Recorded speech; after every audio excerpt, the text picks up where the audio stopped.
Hello, everybody. Today we'll be presenting about Financial Aid 101, what you need to know.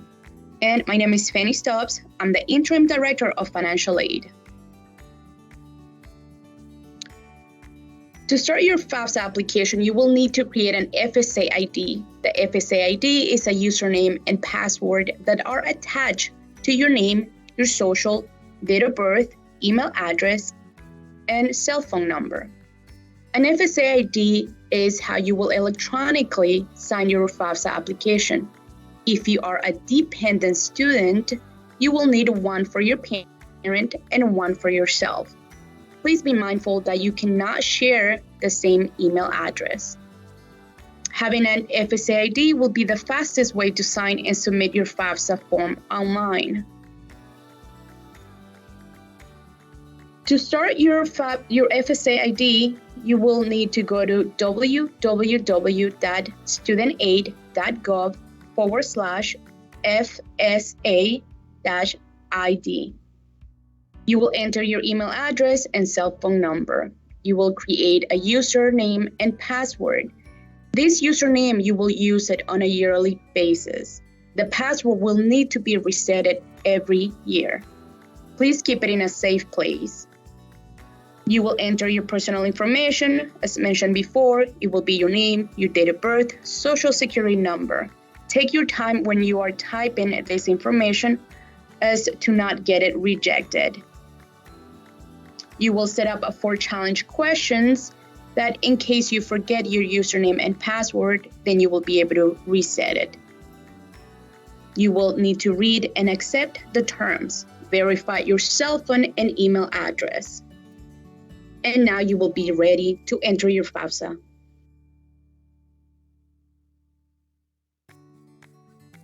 Completing and submitting your 22-23 FAFSA application.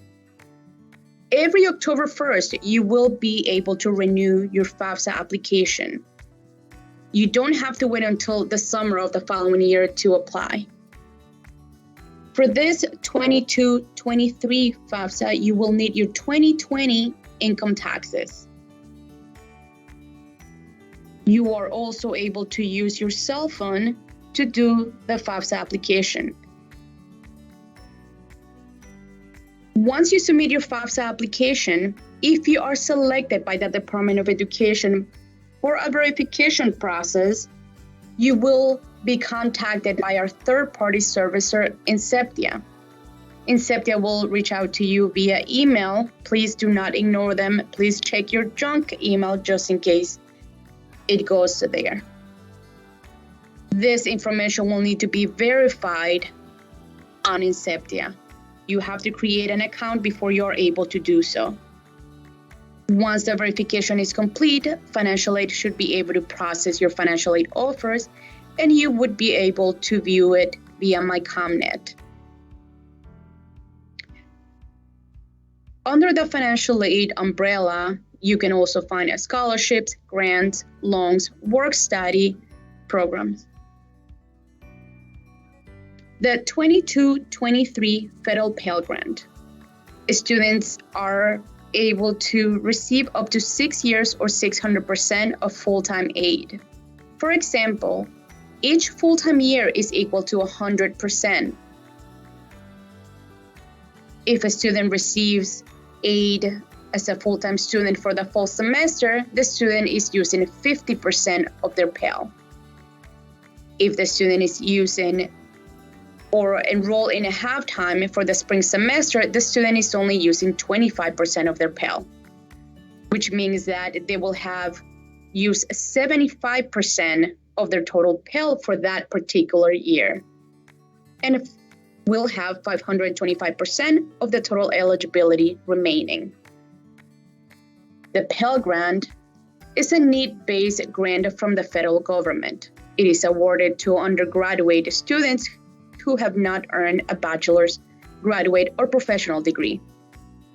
A federal Pell Grant does not have to be repaid except under certain circumstances, which will be discussed later on in this presentation. The amount offered will depend on cost of attendance, expected family contribution, and status, whether you're full-time or part-time. We initially may offer you Pell Grant as a full-time student, and it will be prorated based on your enrollment. The Pell is available in the summer. The Department of Education introduced a year-round Pell, making summer Pell eligible. This means that a full-time student may receive additional Pell Grant funds over the summer. If you're interested in receiving aid for the summer, you may check your eligibility with us during the spring semester. Please be mindful that you are not able to receive Pell Grant at more than one school at a time. And remember, if you are full-time for the fall semester and full-time for the spring semester, you will be required to take a minimum of 6 credits in order to receive Pell Grant for the summer. We also offer the Federal Work Study Program, which allows you to work on campus. If you are interested in working on campus, please visit our financial aid office, and we will determine your eligibility and which offices have positions available. The earned money will not count against you on your FAFSA. It is also awarded on a first-come, first-served basis. Another program will be the Federal Direct Loans. We offer subsidized and unsubsidized loans. In order to qualify for a loan, you are still required to complete a FAFSA. In addition to completing your FAFSA application, there is a paper application available on our website. The loans require for you to be registered for a minimum of 6 credits to qualify for a loan. You must sign a master promissory note and complete your loan entrance counseling. Without this, we will be unable to process your loan applications. The federal subsidized and unsubsidized loans are funds that you borrow and must be paid back with interest. As an undergrad, the maximum amount you may borrow ranges from $5,500 to $12,500 per year, depending on what year you are in school and your dependency status. There is a 6-month grace period before the loan goes into repayment. And although payment may not be required, it is highly recommended for students to start paying them before they graduate. We also offer the Connecticut State Grant and Institutional Aid Grant. The Roberta B. Willis is a Connecticut state grant. You must be a Connecticut resident, is awarded to a minimum of 6 credits. You have to demonstrate financial aid need as determined by the Connecticut guidelines, and it is awarded on a first-come, first-served basis. Similarly, the NCC grant or institutional grant is awarded based on financial aid need. You must be a Connecticut resident. The NCC grant could also be awarded up to $5,800, and it is awarded on a first-come, first-served basis. Pact is a new grant also offered by the state. For Pact, please be mindful you have to be a new student. You do need to meet all the requirements in order to be eligible. The deadlines for the fall semester is July 15th, and for the spring semester will be November 15th. There is no separate application for the Pact program. It is based on your FAFSA application, and again, if you meet all the requirements. Now, we will discuss how to keep your financial aid based on your satisfactory academic progress. This is also available on our website. If you are seeking a degree granting program, there is a minimum required GPA and a minimum completion rate based on the amount of credits you have taken. Now we will be moving on to official drops. A class is considered official drop if it occurs before the last day of the add drop date for that semester. An official drop before the first day of classes, you will not be charged for tuition. Financial aid may be adjusted to reflect your new enrollment, which means that if you have purchased books for that class, try to return them in order to avoid being charged for those. The class will not show on your transcript It will not factor into your academic progress.